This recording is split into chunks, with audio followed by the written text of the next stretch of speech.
Hello everyone, this side Monika Yadav. Hope you all good. आज की इस वीडियो में मैं आपको चैप्टर 13 के एमसीक्यूज़ कराऊंगी। चैप्टर 13 की तीनों एक्सरसाइज के सभी क्वेश्चंस मैं अपलोड कर चुकी हूँ। अगर उनमें से कोई सा भी आपको करना है तो मैं इस वीडियो के डिस्क्रिप्शन और आई बटन में आपको 13 चैप्टर के प्लेलिस्ट का लिंक दे दूँगी, वहाँ से वो आप कर सकते हो। अभी फर्स्ट क्वेश्चन देखिए। Priya is making a histogram for the data. Priya ना हिस्टोग्राम बनाना चाहती है इस डाटा का। Okay, which is the most appropriate first interval. इनमें से कौन सा सबसे अच्छा क्लास इंटरवल रहेगा वो हमें देखना है। देखो, सबसे पहले हमने डाटा को ऑब्जर्व करना है। डाटा में अगर सबसे लोअर लिमिट देखें तो 6 है, ठीक है, और अपर लिमिट देखें तो 98 है। तो फर्स्ट जो हमारा क्लास इंटरवल है वो 0 से स्टार्ट होता है। अगर मैं 0 से 5 देखूँ तो कोई भी डाटा ही नहीं है। अगर हम 5 का इंटरवल लेंगे, लास्ट में हमारे पास 95 अपॉन 200 आएगा, ठीक है, क्योंकि लास्ट डाटा 98 है। इस तरह के अगर हम क्लास इंटरवल करते हैं तो इस तरह के 20 क्लास इंटरवल हमें करना होगा। तो हिस्टोग्राम में रिप्रेजेंट करना भी बड़ा मुश्किल सा ये हो जाएगा, ठीक है। तो ये फर्स्ट ऑप्शन हमारा कैंसिल होता है, ठीक। सेकंड ऑप्शन हमारा करेक्ट जाएगा। अगर हम 0 से 10, 10 से 20 ये वाला लेंगे क्लास इंटरवल तो हमारे लिए ही बेटर होगा। इसी पे टिक करना है, ठीक है। फिर भी मैं सी और डी ऑप्शन भी डिस्कस कर लेती हूँ। अगर हमने 0 से 50 लिया और उसके बाद अगर हमने फर्स्ट क्लास इंटरवल 0 से 50 लिया तो दूसरा क्लास इंटरवल क्या बनेगा, 50 टू 100। इन दैट केस दो ही हमारे बाहर जाएंगे, ठीक है, हिस्टोग्राम में। ये भी डाटा हमारे लिए सॉरी, ये क्लास इंटरवल भी हमारे लिए अप्रोप्रिएट नहीं है। और 0 से 100 लोगे तो एक ही बार जाएगा। दैट्स वाई ये जो क्लास इंटरवल है ये भी हमारे लिए अप्रोप्रिएट नहीं है। मैंने आपको बता दिया है, बी ऑप्शन हमारा करेक्ट जाएगा। फिर भी मुझे एक्सप्लेन करना ज़्यादा ज़रूरी है क्योंकि पेपर में आपको रटा हुआ याद नहीं आता, आपको अपना थोड़ा सा ना माइंड लगाना पड़ता है। सेकंड क्वेश्चन देखिए। Tally mark are use to find. Tally mark find out करने के लिए यूज़ किए जाते हैं। टैली मार्क आप को ये देखते हैं ना, जैसे कि हमने डाटा में देखा कि भाई 5 कितने टाइम्स है, 2 टाइम्स है, तो ये क्या दिखवाते हैं, फ्रिक्वेंसी कितने टाइम्स है वो शो करता है हमें फ्रिक्वेंसी को। तो अब यहाँ पे हम सीधा ही टिक करेंगे सी ऑप्शन पे, ठीक है। अभी थर्ड क्वेश्चन देखिए। What is the range of the flowing data listing temperature in degree Celsius. ये जो आपको गिवन है ये टेम्परेचर है इन डिग्री सेल्सियस, आपको बतानी है रेंज। रेंज बताने का फॉर्मूला क्या होता है, पहले तो वो रिकॉल कर लेते हैं। रेंज हमारे पास होता है upper limit minus lower limit. अब आपको डाटा में देखना होगा कि सबसे हाईएस्ट टेम्परेचर कितना है। अगर आप डाटा में ऑब्जर्व करो तो 8 is the highest temperature, okay. अब लोएस्ट टेम्परेचर क्या है, -7 इज़ द लोएस्ट टेम्परेचर। ये आप लोग इंटीजर के बारे में स्मॉलेस्ट और ग्रेटेस्ट आप 6th क्लास में ही सीख लेते हो। तो अभी हम यहाँ पे पुट करेंगे, अपर लिमिट के प्लेस पे क्या लिखेंगे, 8, देन हम लोगों ने माइनस का साइन लगाया, लोअर लिमिट -7 है, we have to put into bracket. ये जो नेगेटिव साइन है ये हमारा फॉर्मूले के कारण आया। अब जो लोअर लिमिट है उसकी वैल्यू ऑलरेडी नेगेटिव है तो उसको हमें ब्रैकेट के अंदर पुट करना होगा। अब हम ब्रैकेट ऑपरेट करेंगे। देखो, ब्रैकेट के अंदर नेगेटिव साइन बी और बाहर negative sign, in that case sign change हो जाता है प्लस के साइन में। और 8 में 7 ऐड करते हैं तो क्या आता है, 15। 15 is our answer.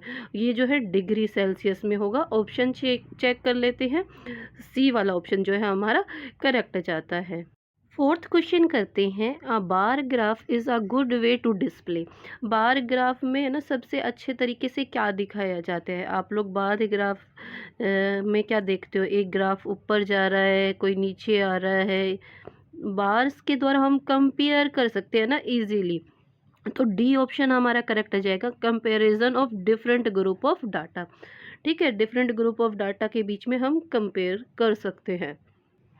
Fifth question देख लेते हैं। A pie diagram is a good way to display. तो पाई डायग्राम में क्या सबसे अच्छे तरीके से दिखाया जाता है? पाई चार्ट में आप लोग इस तरह से सर्कल ड्रॉ करते हो और सर्कल में होती हैं स्लाइसेस, लाइक जैसे पिज़्ज़ा में नहीं होती है, कोई बड़ी होती है कोई छोटी होती है। तो इसमें आप लोग क्या देख सकते हो? देखो ये जो स्लाइसेस टाइप वाली फिगर है ये आपको बताती है भाई ये जो हिस्सा है ये होल का कितना पार्ट है। तो इसमें क्या जाएगा हमारा जी? सी ऑप्शन करेक्ट जाएगा, parts of a whole. This is our answer. Now move to the next question. चलो सिक्स्थ क्वेश्चन करते हैं। What do you call a statical diagram showing the relationship between a whole and its parts. जब भी आपको relation दिखाना है एक part का होल के साथ तो कौन सा जो है स्टैटिकल डायग्राम आपको ध्यान में आता है? देखो ये हम डिस्कस कर चुके हैं, आई थिंक पता नहीं क्वेश्चन 4 या 5 में। जब भी आपको जैसे कि पार्ट में दिखाना है भाई ये पर्टिकुलर पार्ट, ये हमने पार्ट का यूज़ किया, ये particular part as a whole इसका इतना रिप्रेजेंटेशन है, इस तरह से हम करते हैं। तो ये क्या होता है? पाई चार्ट होता है। ऑप्शन करेक्ट करेंगे, ऑप्शन चेक करेंगे। देखो डी ऑप्शन हम में है हमारे पास पाई चार्ट, तो इसके ऊपर हम टिक कर देते हैं। अभी हम सेवंथ क्वेश्चन करते हैं। In which situation would you use a bar graph to display data. इनमें से कौन से सिचुएशन में आप बार ग्राफ का यूज़ करोगे एक डाटा को डिस्प्ले करने के लिए? रिकॉल कर लेते हैं, बार ग्राफ में डिफरेंट बार होते हैं, किसी की हाइट कम होती है किसकी ज़्यादा होती है, तो इससे हम क्या करते हैं? कंपेरिजन करते हैं। चलो अब हम डाटा को देखते हैं।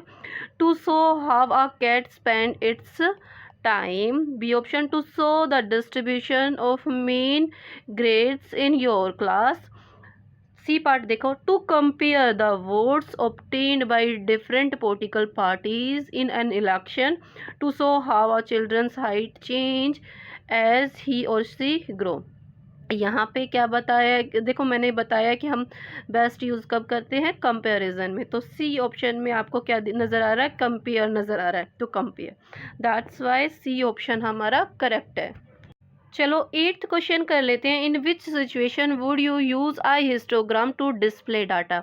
इनमें से कौन से सिचुएशन में आप हिस्टोग्राम यूज़ करोगे डाटा को रिप्रेजेंट करने के लिए? ऑप्शन वाइज देखते हैं कि कौन सी स्टैटिकल डायग्राम कौन से ऑप्शन के लिए करेक्ट है। हम ये देख लेते हैं, ठीक है। To show how you spend your money.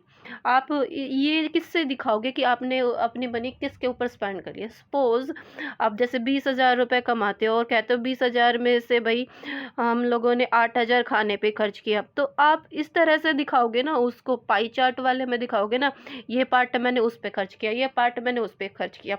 तो फर्स्ट डाटा किसके लिए जाएगा? ऑप्शन ए तो जाएगा पाई चार्ट के लिए, ठीक है। अभी बी ऑप्शन देखें, to show the change in temperature throughout the day. अगर हमें टेम्परेचर में चेंज दिखाना है तो हम कौन से स्टैटिकल डायग्राम से दिखाते हैं? हम इन दैट केस ये कहते हैं ना, देखो भाई 6 AM पे इतना टेम्परेचर था, फॉर एग्जांपल से 6 AM पे 12 डिग्री सेल्सियस था, फिर 7 पे हो गया 18 डिग्री सेल्सियस, 8 पे हो गया 20 डिग्री सेल्सियस, ठीक है। फिर डाउन आया, अप आया, टेम्परेचर को इस तरह से दिखाते हैं ना हम। तो टेम्परेचर दिखाने के लिए क्या होता है? लाइन ग्राफ सबसे इजी होता है। लाइन ग्राफ में आप लाइन से लाइन टच करते हुए इस तरह से ग्राफ बनाते हो, तो बी वाली कंडीशन में जाता है लाइन ग्राफ। सी वाली कंडीशन देखिए, to show the life expectancy of different animal. Life expectancy मतलब भाई कोई जैसे हमने ले लिया भाई, कैट जीती है 10 साल, डॉग जीता है 12 साल, तो इस तरह की सिचुएशन में आप बार ग्राफ दिखाते हो। तो सी वाली सिचुएशन भी हमारी नहीं आ रही, तो अगर मैं सीधा सीधा बताऊँ तो ऑप्शन रह क्या गया है हमारे पास? D option. डी ऑप्शन हमारा करेक्ट जाएगा। फिर भी हम उसको एक्सप्लेन कर देते हैं आप लोगों को।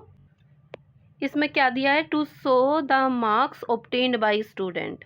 देखो एक क्लास में हर लेवल के बच्चे होते हैं, देखो 0 से 10 भी आएंगे बच्चों के नंबर, तो 0 से 10 के लिए एक ग्राफ बनेगा, ठीक है। 10 से 20 के बीच में भी आएंगे तो साथ ही में आपका दूसरा ग्राफ बार जा रहा है। उसके बाद 20 से 30 भी आएंगे कुछ बच्चों के, थर्ड ग्राफ जा रहा है, फिर 40 भी आएंगे। यहाँ पे डाटा में आपको कंटिन्यूसली देखने को नज़र आ रही है, तो इसी ऑप्शन में आप क्या करोगे, हिस्टोग्राम ड्रॉ कर सकते हो। इस तरह के ग्राफ को क्या कहते हैं, हिस्टोग्राम कहते हैं। ओके, दैट्स वाई हमारा ऑप्शन जो है डी करेक्ट जाता है। 9th क्वेश्चन देखिए, the circle graph shows the distribution of medals in summer Olympic won by India from 1900 to 2016। Approximately what percent of the medal won by India were gold. यहाँ हमें बताया गया है, जो ये आपको सर्कल ग्राफ है, इसको वैसे तो पाई चार्ट भी बोलते हैं और सर्कल ग्राफ भी बोल सकते हैं। तो इसमें आपको बताया गया है कि समर ओलंपिक में इंडिया के द्वारा 1900 से 2016 के बीच में जो मेडल दिए गए हैं उनको रिप्रेजेंट किया गया है। तो हमें गोल्ड का परसेंटेज बताना है।